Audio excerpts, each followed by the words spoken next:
Bueno, y poniendo en contexto qué es la Primavera Negra, ¿no? Esto sucedió entre el 18 y el 21 de marzo del 2003, donde la dictadura castrista desató una cacería de brujas en la cual encarceló a 75 cubanos, entre ellos periodistas, bibliotecarios y activistas por los derechos humanos en Cuba.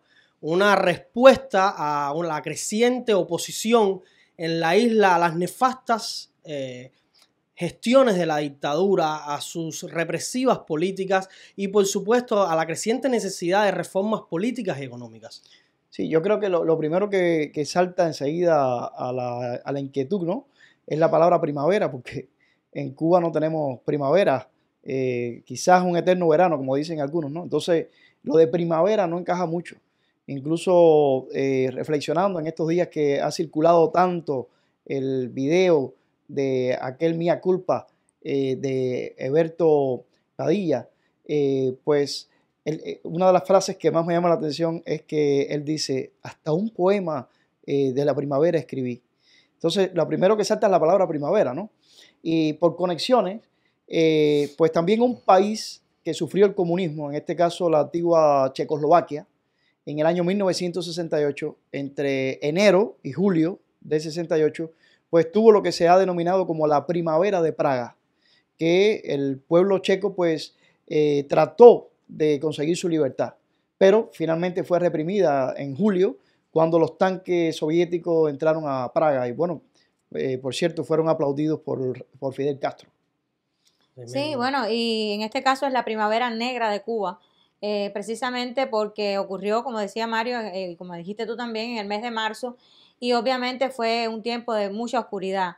Estos 75 personas, que fueron 74 hombres y una mujer, la única mujer de este grupo, Marta Beatriz Roque Cabello, pues fueron detenidos arbitrariamente y por supuesto fueron llevados a juicios sumarísimos sin ningún tipo de derechos o de condiciones que sustentaran sus derechos y fueron llevados a la cárcel. Las sentencias que se le dictaron o las penas que se les impusieron estuvieron entre los 6 años y los 28 años. Al que mayor sentencia se le puso fue precisamente a Enrique Ferrer García, el hermano de José Daniel Ferrer García, y fue algo tremendo porque durante 3 días hubo grandes requisias en los hogares de estas personas que fueron llevados a prisión y las cosas que se decomisaron ahora son risibles, ¿no? Porque por supuesto a ninguno de ellos, como dice el poeta Jorge Olivera, a ninguno de ellos le encontraron ni siquiera una cuchilla con la que pudiera hacerle daño a nadie del régimen. Lo que encontraron y se llevaron fueron libros, máquinas de escribir, bolígrafos, cámaras para filmar, o sea, cosas que realmente uno dice que en qué podían haber dañado a la dictadura. Bueno, precisamente en el plano de las ideas, que es a lo que más miedo le tiene. Es que las armas de estos supuestos delincuentes, que para nada fueron, sino fueron héroes, eran su voz, un lápiz y un papel. Solamente sí. A eso le temía la dictadura y por supuesto a sus ideas. No, y también se llevaron todo el dinero que encontraron, que en algunos casos fue algo tan ridículo que dejaron a las madres que quedaron en la casa, que después se convirtieron en las damas de blanco, sin ni siquiera centavos para el día siguiente comprar la leche para sus niños. O sea que dejaron a estas familias devastadas, porque por un lado se llevaron a los hombres, solo con la excepción de, bueno, Marta Beatriz Roque, que fue la única mujer, pero las mujeres que se quedaron sin ni siquiera los centavos que necesitaban para el día siguiente comprar la leche. Sí, fueron procesados bajo la ley número 88 o ley Mordaza, conocida como ley Mordaza, que imponía, como ya vemos, pues largas sanciones, ¿verdad?, de años. Y por ejemplo estaba el caso, como decía ahorita, de Luis Enrique Ferrer García, que es el hermano de José Daniel Ferrer García, actualmente está exiliado aquí en los Estados Unidos, que fue el de mayor condena, pero inicialmente lo habían condenado a pena de muerte, fíjate. Era la petición. De hecho, creo también que era el más joven del grupo y había sido condenado a pena de muerte, pero luego entonces se le cambió esta condena a 28 años de prisión. En el caso, por ejemplo, de José Daniel Ferrer, pues estuvo condenado a 25 años de prisión y, por supuesto, todavía está bajo el estado de licencia extrapenal. que se supone esta sentencia o esta condena termine o expire en el año 28, pero eso por supuesto está en manos. 2028. Exacto, pero eso está en manos por supuesto de los antojos de la dictadura, ¿no? No, y es válido resaltar que José Daniel Ferrer es posiblemente el único preso que queda de la Primavera Negra, porque a pesar de que Félix Navarro también estuvo entre este grupo de los 75, pues ya Félix Navarro ha sido enjuiciado en la actualidad por los sucesos del 11 de julio, pero el caso de José Daniel Ferrer no. Simplemente está en prisión sin juicio, sin ni siquiera fecha de juicio además, y está preso basado en esto, ¿no? En que él estaba en una supuesta libertad condicional y la incumplió producto de que el 11 de julio salió a las calles junto con el pueblo cubano. Lo que sí cabe decir es eso, que los dos presos que se mantienen, ¿verdad? En ambas causas, más allá de los juicios de uno o el otro, son José Daniel Ferrer y Félix Navarro, que en aquel momento, bueno, cuando finalmente fueron escarcelados los presos, ellos tuvieron la posibilidad de irse y dijeron que no, que mejor preferían morirse en la prisión. Y por cierto que fueron ellos los dos últimos escarcelados en el año 2010. O sea, del grupo de los que se quedaron, que fueron 12, ellos fueron los últimos en salir. José Daniel Ferrer y Félix Navarro. Sí, fueron los últimos en salir porque ellos fueron intransigentes en poder, o sea, en llegar a un acuerdo con la dictadura. Realmente todos los que se quedaron fueron intransigentes. Por eso le digo. Ahí tenemos figuras como por ejemplo el doctor Oscar Elías Bisset y otras figuras más que fueron realmente intransigentes, pero el caso es que ellos fueron los dos últimos en ser escarcelados. Sí, porque la dictadura iba dejando para el final a los que no querían negociar, a los que no se querían ir de Cuba. Exacto, y para una manera de decirle, pues si no se van a quedar presos. Entonces, bueno, al final los sacó a sus casas con licencia extrapenal, porque, bueno, eran acuerdos que ya ellos habían realizado y no les quedaba más remedio que sacarlos. Y además la presión, yo creo que social, internacional también. Y lo otro es que al final eso no es una libertad plena, porque obviamente sigues en las manos del sistema, ¿no? O sea, haces cualquier cosa, y eso está demostrado ahora con José Daniel Ferrer, haces cualquier cosa que me moleste y vuelves de nuevo a prisión. Sí. No, y ya que a 20 años de la Primavera Negra del 2003 es inevitable pues hablar de los presos que tenemos del 11J, que ha sido esta nueva ola represiva, ya que estamos tocando el tema de las licencias extrapenales, pues como tú bien dices, pues una licencia extrapenal significa que en cualquier momento te pueden llevar. Y aprovecho esto que estamos hablando en este momento para hablar acerca de un preso que está con licencia extrapenal del 11J, que es mi amigo Javier Delgado Torna. Javier Delgado Torna está con licencia extrapenal porque su estado de salud realmente es deplorable. Incluso fue alguien que no debieron haber llevado nunca a la prisión, porque la noche que se llevaron a Javier Delgado Torna, que fue el 11 de julio del 2021 allá en Caibarien, tocaron a la puerta de su casa alrededor de las 11:30 de la noche. Javier Delgado Torna tenía al lado de su cama un balón de oxígeno porque ha tenido padecimientos de sus pulmones que le funcionan muy mal. Se llevaron a Javier y no se llevaron el balón de oxígeno. Y esto no fue un impedimento para estos represores. No, exacto. Sin embargo, en la cárcel, estoy muy en contacto con Javier Delgado Torna y con su hija Adriana Delgado. Especialmente, bueno, Adriana me escribe prácticamente todos los días. Ellos nos ven desde Cuba. Y aquí les mandamos un saludo. Les mandamos un saludo, estamos con ustedes, hermanos. Y Adriana me dice: Mario, estoy muy preocupada por mi padre, porque es lo que tiene es una licencia extrapenal que expira, porque le dieron una licencia extrapenal con un límite de tiempo. Le dijeron: mira, esta licencia extrapenal es hasta julio. O sea, te mandamos de vacaciones a la casa y en julio tienes que volver. Y además lo están presionando con esto para que salga del país, porque si no, pues lo van a volver a meter en prisión. Entonces Adriana me dice que está preocupada porque si en julio atrapa a su padre en la casa, la condición de él es que lo van a llevar a la cárcel. En un caso similar está Karenia González, una joven también presa del 11J, a la que le han dado también una licencia extrapenal porque ella salió embarazada y tuvo a su bebé. Y se supone que cuando el bebé cumpla 1 año, pues ella tiene que retornar a la cárcel. Yo también estoy en contacto con su hermana Kirenia y esto es una gran preocupación, porque imagínate separar a esa madre injustamente, ¿no?, de su pequeño niño, es algo terrible. Y por cierto, fíjate, estamos hablando de los 20 años de la Primavera Negra, pero es inevitable, ¿verdad? Porque a los 20 años lo que tenemos es las cárceles llenas todavía de más presos. Y ya que mencionamos lo de licencias extrapenales, si alguien clasificaría en este momento por cuestión de salud para una licencia extrapenal, es Angélica Garrido. que se encuentra, su familia, especialmente su esposo, está sumamente preocupado porque ella puede morir si se mantiene en la prisión sin tratamiento médico. Entonces, obviamente lo que lleva a Angélica Garrido es libertad. Exacto. Bueno, pero todos los presos, todos los presos políticos todos llevan en libertad, pero en el caso de Angélica Garrido y libertad sin ningún tipo de condiciones, por supuesto, ¿no? Y creo que su esposo hace poco estaba esperando una llamada telefónica y tampoco no hay llamada, por lo tanto no ha sucedido. Y están él compartió en su muro de Facebook un post bastante extenso donde explica todas las circunstancias por las que está pasando su esposa. Yo nuevamente le vuelvo a mandar a él mi admiración y mi respeto, Luis Rodríguez Pérez, porque realmente ha demostrado ser no solamente un buen esposo, sino un patriota, un hombre de verdad consagrado a esta causa.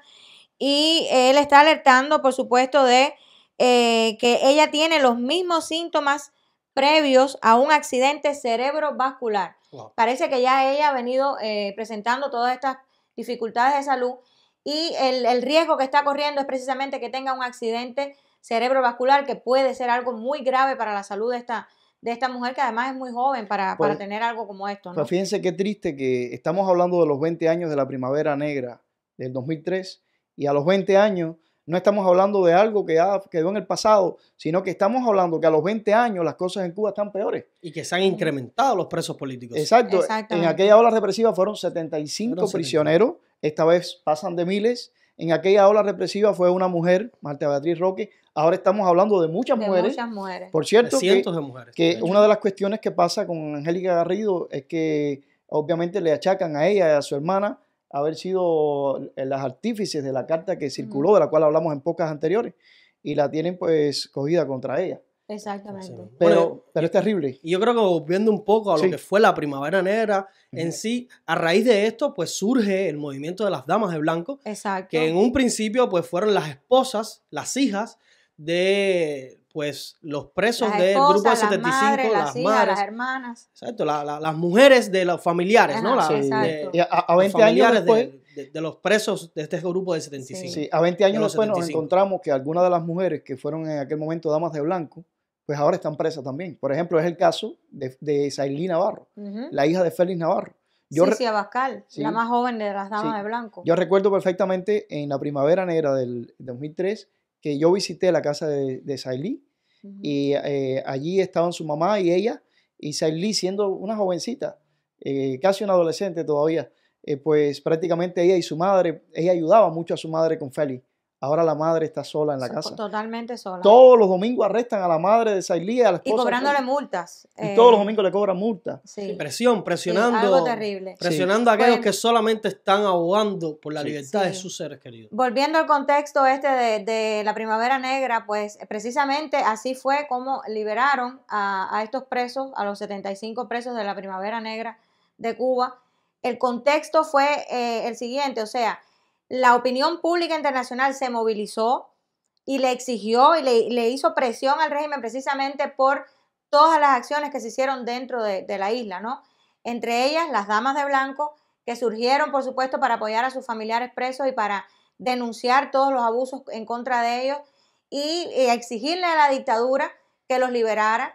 La muerte de Zapata Tamayo en la huelga de hambre y al día siguiente de la muerte de Zapata Tamayo, la huelga de hambre de El Coco Fariñas, que fue, por supuesto, una famosa, ya eso quedó en la historia, su huelga de hambre que prácticamente lo lleva también a él a la muerte. Estuvo bastante delicado de salud.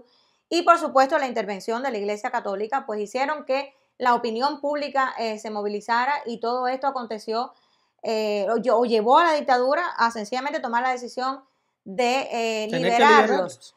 Por supuesto, en el caso de los que se fueron, sabemos que esto fue más bien un destierro, ¿no? Más que nada, fue un destierro, porque fue sencillamente sacar a estas personas de prisión, montarlas en un avión y llevarlos a otro país. Sí, que por cierto en España... Exactamente como pasó recientemente con los presos políticos nicaragüenses. Exacto. Yo creo que sí, que hay muchas conexiones, ¿no?, entre lo que pasó entonces, lo que está pasando ahora, con la salvedad de que ahora está pasando de manera más amplificada, ¿verdad? Así mismo, ¿no? Y además yo creo que es válido aclarar que la Primavera Negra en Cuba no solo fue un hecho de represión, ¿no? También fue un momento donde los cubanos demostraron la inconformidad que tenían con el régimen, la rebeldía, y además que desenmascaró a la dictadura cubana, que hasta ese momento pues se caían de espalda diciendo que ellos tenían el apoyo total del pueblo, sí, y que en Cuba no existía oposición, y del caso de existir alguna oposición, pues ellos existían vías legales en la Constitución, sí, para que aquellos que estuvieran inconformes con el sistema comunista o socialista o lo que sea que ellos le llamen, porque al final del día nunca ha habido nada, pues quien estuviera inconforme con esto, pues hiciera sus reclamos mediante las vías legales. Y al ver que existía una real oposición en Cuba, que eran tantísimos los cubanos que estaban pues en contra de estas nefastas políticas, pues ellos no pudieron pues soportar, ¿no? la realidad, y desataron toda esta ola represiva que terminó con, sí, lo que hoy conocemos como la Primavera Negra y el grupo Los 75. Y el drama realmente de aquellos que fueron liberados y fueron expatriados, exactamente, no hay otro modo de llamarlo, y desterrados, exactamente. Fue bastante triste, ¿no? Porque, por ejemplo, tenemos el caso de aquellos que se han suicidado. Yo tengo aquí, por ejemplo, el nombre de uno de los expresos de la Primavera Negra de Cuba que se suicidó en Miami. Y bueno, Antonio Villarreal se llamaba. Y por supuesto, en la nota que yo leo, dice que es otra víctima del castrocomunismo. Por supuesto. Por supuesto que lo es. Este hombre se suicidó en Miami y cuando lo encontraron tenía la bandera cubana encima de la cama. O sea, porque es el debate de si realmente estoy haciendo lo correcto, si mi honor, si a lo que yo he dedicado mi vida, ¿no? Que es la lucha por la libertad, si estoy siendo... si no es honroso para mí dejar esta lucha, si dejar a los que se quedan, irme del país. O sea, es todo un debate interior, me imagino, sí, yo. Y, por supuesto, enfrentarse a un mundo totalmente diferente. Es que en esta ola represiva la dictadura solamente no detuvo y encarceló a estos hombres y mujeres, ¿no? En el caso del Grupo de los 75, pues bueno, solamente fue una mujer, pero... Que valía por ciento. Valía por ciento. Que Marta Beatriz valía pero por ciento. El punto es que solamente no los detuvieron y los encarcelaron, también los torturaron física y psicológicamente. Exactamente. Sí. Al punto de que muchos de ellos, luego de salir, pues salieron con un cúmulo de enfermedades y trastornos psicológicos. Exacto. Mira, tengo otro nombre. De todas estas sinvivires que vivieron, valga la redundancia, dentro de la prisión. Tengo otro nombre, es el nombre del periodista independiente Albert Santiago Dubuchet Hernández, que se suicidó en España. Y se suicidó en España precisamente porque ellos estaban recibiendo ayuda del gobierno de Zapatero en aquel momento, del gobierno español, y la ayuda se les retiró sin previo aviso, y este hombre pues sencillamente se desesperó. Imagínate, a duras penas tenían para pagar su renta y para poder comprar alimentos. O sea, imagínate a alguien que sacan de las condiciones terribles de la prisión en Cuba, aún más cuando tú eres un preso político, lo montas en un avión y lo mandan para otro país. Para destino desconocido, para ese preso. Exactamente. Sin embargo, yo creo que siempre hay que ver, todo tiene más de una arista, ¿verdad? Y hasta ahora pues hemos hablado quizás en tono de lamento de lo que significó la Primavera Negra para nuestros hermanos que fueron encarcelados, ¿no? Pero quiero decirles que no se sabe quién sufrió más los embates, porque esto tuvo un costo para la dictadura, por supuesto, claro, del cual yo creo que no se han podido recuperar. Pero el drama no se puede dejar de describir porque realmente fue así. Sí, fíjense, desde que los encarcelaron en la misma Primavera Negra, ya empezaron los costos para el sistema. Ellos lo hicieron, entre otras cosas, porque estaba la guerra en Irak. Y entonces hicieron sus cálculos, ustedes saben que son tan maquiavélicos, que dijeron, bueno, toda la opinión pública internacional está con la mirada puesta en Irak. Es la hora de dar un zarpazo. Por supuesto, Fidel Castro, ¿no? Fue el que pensó en todo esto. Es la hora de dar un zarpazo a esta oposición que tengo aquí y desarmarla por completo. Eso pensó él, que iba a acabar con la oposición, aprovechándose de la guerra de Irak y que nadie se iba a fijar en esto. Sin embargo, él no calculó que tuvo, a pesar de la guerra en Irak, una tremenda reacción a nivel internacional. Porque además el apresamiento de los 75 opositores estuvo muy vinculado también al fusilamiento de 3 jóvenes negros de Centro Habana, de La Habana, que tuvo una repulsa internacional. Porque por supuesto eran 3 jóvenes que no tenían quien los defendiera, que no tenían un tío coronel, que no tenían a nadie, y que las pobres madres cuando llegaron a las prisiones averiguando por ellos le dijeron, no, señora, su hijo está enterrado ya en el cementerio de Colón. Entonces esto tuvo desde el principio, fíjense, la Primavera Negra, porque esto estuvo vinculado, tuvo una repulsa contra ellos, y lo mencionamos ya en podcasts anteriores cuando hablamos de Zapata, que incluso gente de la izquierda internacional reaccionaron. El caso del premio Nobel de Literatura José Saramago, el caso de Eduardo Galeano, el famoso libro de las venas abiertas de América Latina, reaccionaron contra la propia dictadura. O sea, que personas que simpatizaban con ellos reaccionaron, primero por esta oleada represiva y segundo por el asesinato de estos 3 jóvenes, ¿sí? Que no hubo ninguna muerte. Es verdad que habían secuestrado una lanchita en regla para venir a los Estados Unidos, pero no mataron a nadie. Sin embargo, lo juzgaron por lo que hubiese podido suceder. Y también no solo por lo que hubiese podido suceder, sino como mismo fue la Primavera Negra en forma de escarmiento, ¿no? Para aquellos que quisieran pues oponerse al régimen. Pero tampoco podemos olvidar que el régimen actúa así, o sea, ahí están, por ejemplo, todos estos que han sido juzgados por algo predelictivo, o sea, tú no has cometido todavía el delito. Peligrosidad social predelictiva. Peligrosidad social eso predelictiva. No has cometido aún el delito, pero ya yo te estoy juzgando por ello, ¿no? En ciencia ficción, para hablarlo a los Steven Spielberg, es Minority Report.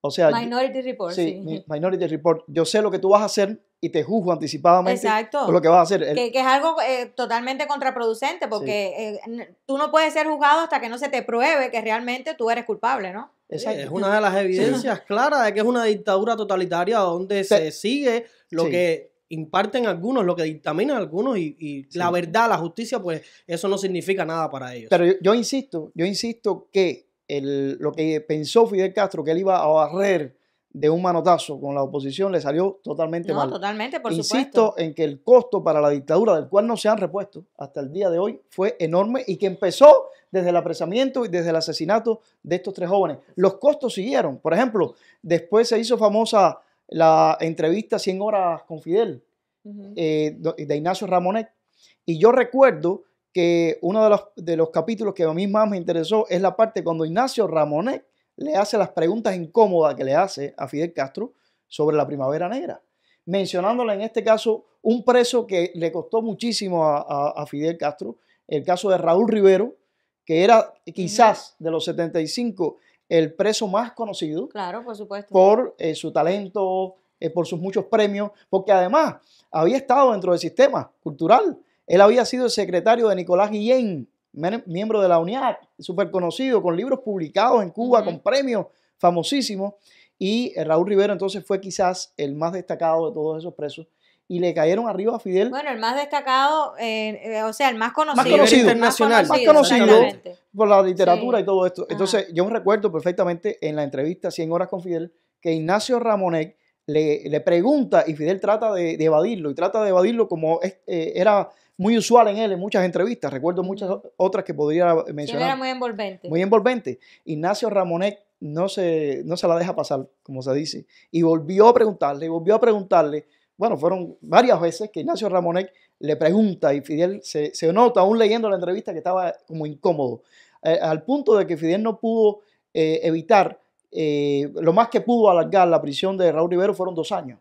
Finalmente le tuvo que dar una licencia extrapenal a Raúl Rivero porque le estaba costando más caro Raúl Rivero en la prisión que fuera de ella. Bueno, el caso es que obviamente esto marcó también a la dictadura porque de alguna manera o de todas las maneras posibles, el mundo vio el verdadero rostro de la dictadura, como recientemente con el 11 de julio ha visto el rostro crudo, sin ningún tipo de máscara, ¿verdad? Fidel Castro, como bien dice Mario, era bien envolvente. Yo creo que engañaba un poquito más, lograba que la gente se engañara un poco más. Ahora están siendo bastante brutos, bastante crudos. Pero no es menos cierto también ahora hay muchísima más exposición. Exacto, pero no es menos cierto también que el drama que vivieron los 75 de la Primavera Negra no puede dejar de exponerse.